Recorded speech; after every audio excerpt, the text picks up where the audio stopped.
নমস্কার। আজকের আলোচনা এলিজাবেথ গিলবার্টের লেখা বিগ ম্যাজিক বইটার কিছু অংশ নিয়ে। আমরা একটু বোঝার চেষ্টা করব এই সৃজনশীল জীবনযাপন ব্যাপারটা আসলে কি, বিশেষ করে যখন ভয় আর সাহস এই দুটো জিনিস একেবারে হাত ধরাধরি করে চলে। হ্যাঁ, মানে আমাদের মূল লক্ষ্যটা হলো গিলবার্টের ভাবনাগুলোর ভেতর দিয়ে সৃজনশীলতার জন্য যে সাহসটা দরকার বা ধরুন এক ধরনের নিজের অনুমতি, সেই ধারণাগুলো একটু খুঁজে বের করা।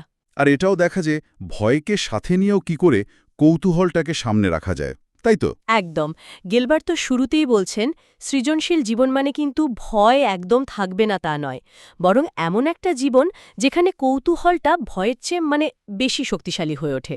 যেমন ওই উদাহরণটা, ওনার বন্ধু সুজ্যানের গল্পটা, 40 বছর বয়সে ফিগার স্কেটিং শুরু করা। হ্যাঁ, ঠিক। এবং সেটা নিছক আনন্দের জন্য, সেরা হওয়ার বা কম্পিটিশন করার জন্য নয়। এই যে ছোট ছোট ব্যক্তিগত আনন্দের খোঁজ, এটাই কিন্তু সৃজনশীল জীবনের একটা মূল সুর, খ্যাতির চাপ নয়। আবার যেমন জ্যাক গিলবার্টের জীবন, খ্যাতির কোনো পরোয়া না করে শুধু কবিতার প্রতি তার আজীবন টান, একটা নীরব সাধনার মতো। সেটাই। এটা মনে করিয়ে দেয় যে সৃজনশীলতা সব সময় বাইরের হাততালি বা স্বীকৃতির ওপর নির্ভর করে না। ভেতরে একটা আগুন থাকাটাই আসল। কিন্তু ভয়, ওই যে ভয়, সেটা তো আমাদের সবার মধ্যেই কম বেশি থাকে। গিলবার্ট বেশ মজার ছলেই বলেছেন না, ভয় আসলে খুব একঘেয়ে, সবার ভয়ের সুর নাকি একটাই, থামো, এটা করো না। হ্যাঁ, আর এই ভয়কে জীবনের চালকের আসনে বসিয়ে দেওয়াটা, সেটা নিয়েই প্রশ্ন।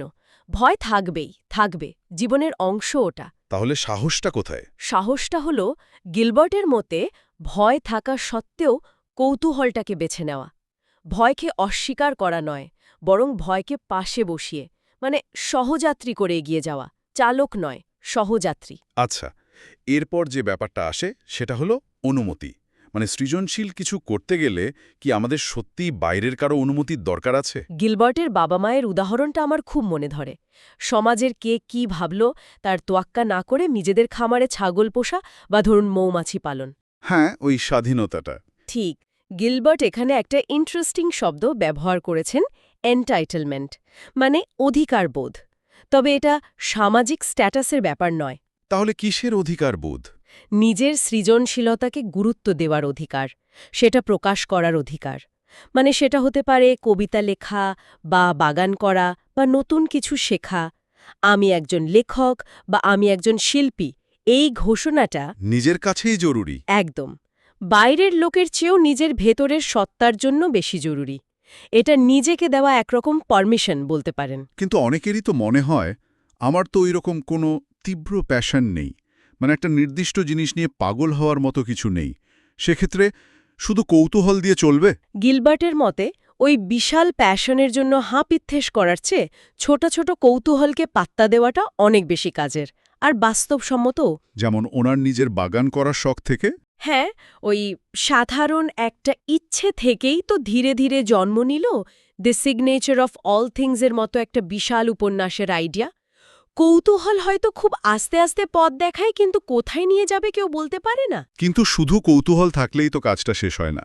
অনেক সময় ওই যে পারফেক্ট করার চেষ্টা, ওটাই তো বাধা হয়ে দাঁড়ায়, তাই না? ঠিক। গিলবার্ট খুব পরিষ্কার করে বলেছেন, এই পারফেকশনিজম বা সবকিছু নিখুঁত করার যে ঝোঁক, সেটা আসলে ভয়েরই একটা মুখোশ। ভয়? কিসের ভয়? ভয় যে কাজটা যথেষ্ট ভালো হবে না, লোকে খারাপ বলবে। তাই তিনি জোর দেন ওই যে done is better than good নীতিতে। নিখুঁত করার আশায় ফেলে না রেখে কাজটা শেষ করাটা বেশি জরুরি, অসম্পূর্ণতা মেনে নিয়ে এগিয়ে যাওয়া। আর এর জন্য দরকার অধ্যবসায়, লেগে থাকা। তাহলে পুরো প্রক্রিয়াটার দিকে তাকানোর দৃষ্টিভঙ্গিটাও বদলাতে হবে। এটাকে শুধু একটা কঠিন যুদ্ধ বা আত্মত্যাগ হিসাবে না দেখে। একদম। গিলবার্ট দুটো মডেলের কথা বলেছেন। একটা হলো মার্টার বা শহীদ, যে মনে করে সৃষ্টি মানেই কষ্ট, যন্ত্রণা।